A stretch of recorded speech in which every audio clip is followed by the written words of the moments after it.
primaries? Listen, Texas is not it's not about to turn red much. I'm sorry, it's not about to turn blue, much less turn purple.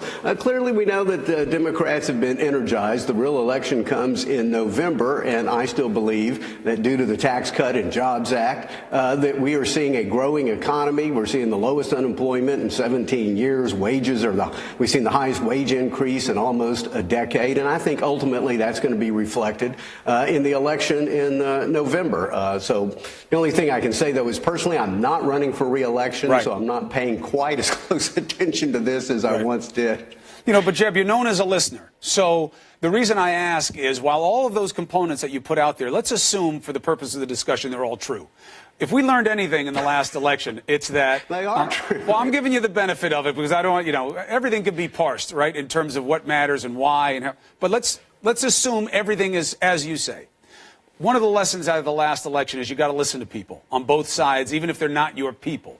What does this dramatic uptick in voter turnout for Democrats mean to you? What can you learn from that, or do you just dismiss it out of hand?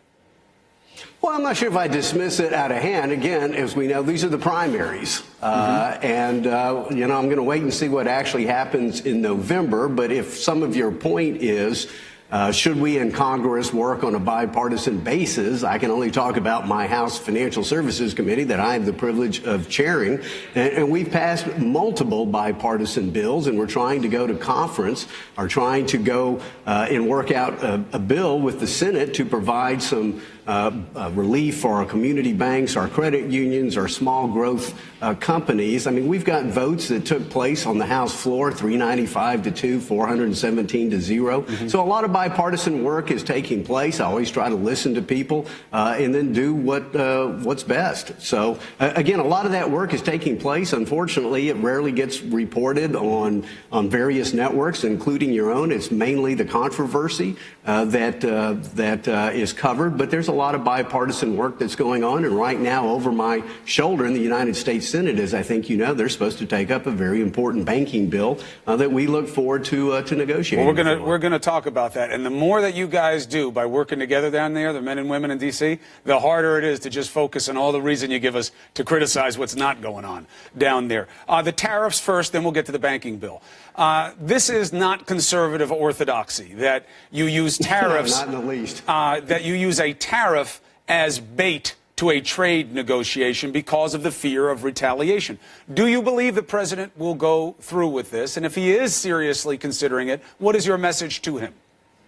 Well, I've already sent a message to the president. I haven't had a chance to talk to him directly about this, but the president has got to be very, very careful here. And if he follows through with it, and it appears that he is, I've encouraged him to be very, very surgical. I disagree with the president. I don't know of any trade war that ends well. That's not my reading of history. I give the president great credit for the Tax Cut and Jobs Act. I give the president great credit for the regulatory rollback. I think that's helped bring us 3% economic growth, where for 8 years we suffered under 1.6% economic growth.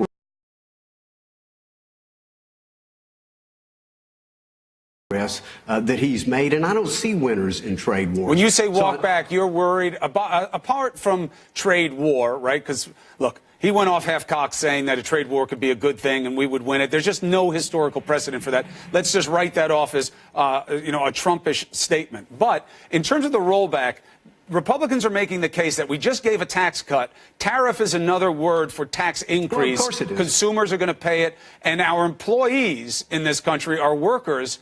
The number of workers who are in businesses that are going to be affected by higher prices for steel greatly outnumber those who are in the steel manufacturing business. Are those points you agree with, and do you think they're resonating with the White House?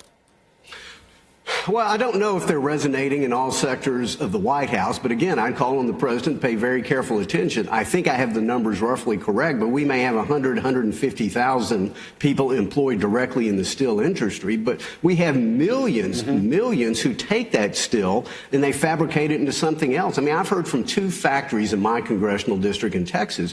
One makes shelving for customers like Walmart. Another takes steel and turn it into small factory buildings. buildings and houses, and they both tell me this is going to send our prices up. And this could potentially cause us to have to lay off workers. And so I'm hearing from the millions. And then, as you well put it, we've got, 300 million people who consume steel and aluminum. I mean, is this going to send up the price of a six-pack? Grocery store? Right. Well, it very well may, but we all consume this, and I'm afraid this is going to hurt consumers. I think it's going to lead to a net loss of jobs. And again, I give our president great credit for almost overnight bringing us back to 3% economic growth, but he is going to end up walking that back if we end up with a full global trade war. And already the EU is threatening retaliation. And we've seen this story before. We saw it about 15 years ago, I believe. With Bush. Or in the Bush administration. And they had to roll them back. And the World Trade Organization said that they were wrongful. And we remember Smoot-Hawley. So there's a lot of history there. We'll see if you're able to get through to the president, and that will follow that. Let's pick up one more topic while I have you. Make the case how, I get that less regulation sounds like a panacea, especially on the political right. But some regulation exists for good reason, right? And one of those categories has to be what happened coming out of 2008. I covered that financial mess very closely when I was at ABC News. The banks were out of control. You had no idea how they were using leverage. They were making bets they couldn't cover. And the American taxpayers paid the price, and they mostly got off scot-free. So you put in these controls and restrictions to make sure that the banks can sustain their own risk. Now you want to roll them back. Why? Well, number one, it probably doesn't surprise you, I don't agree with your narrative. I mean, what we had an erosion of traditional prudential underwriting standards in real estate. A lot of that was driven by the affordable housing goals of Fannie and Freddie when Barney Frank famously said, let's roll the dice. Well, we did, and America lost big. Second of all, probably only with the exception of nuclear power and the practice of medicine, banking has always been one of the most highly regulated industries. The answer, Chris, is more capital. People had no idea what they were doing. Hold on. I covered the meetings where Paulson tried to explain to you guys what was happening with derivatives. You'd never even heard of them. Okay. Well, frankly, I do know what a derivative is. Now you do. Happened to be. No, frankly, I knew at the time. I've been a member of the House a lot of people didn't. They didn't even know what was happening. Years. But the answer is not federal micromanagement. Number one, it is more capital. That's what we put in our House bill. That's one of the reasons our House bill has been opposed by the big banks. Many of them are quite happy with the status quo. Here's the bottom line. I frankly,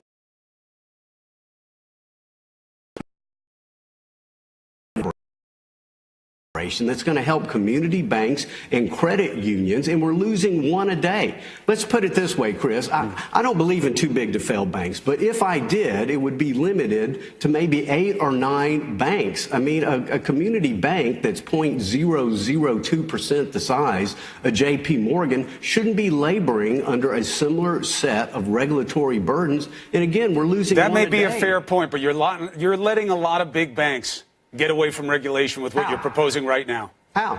Because you are reducing the risk that they need to show financial sufficiency and health under the stress test. Show me what's in the Senate bill. Tell me what's in the Senate bill that came out of committee that's helping the big banks, because I don't see it. If you reduce, so if you know something, share it with me. No. Listen, I mean, it's not. You don't have to play a game about it. What's in the language is pretty clear. If you reduce the requirements for my financial stress tests, they're going to benefit from it. And you also have to look at how. I get you about small banks. I know that certain community lenders have been adversely affected by this. I get it, and I get that they didn't start the process. I understand that, but there are ways to address that where you don't let the big banks be able to play with other people's money again. That's all I'm saying. Again, the big banks, many of them have said they're very happy with Dodd-Frank, and I think you know.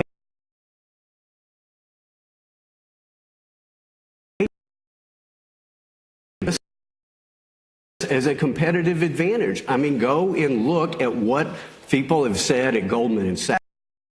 Most recently, the head of Bank of America has said he's very fine with Dodd-Frank. So again, what this is doing is it's helping capital formation for small businesses, for startups. I think it will help some regional banks, and it will help certainly small community banks and credit unions.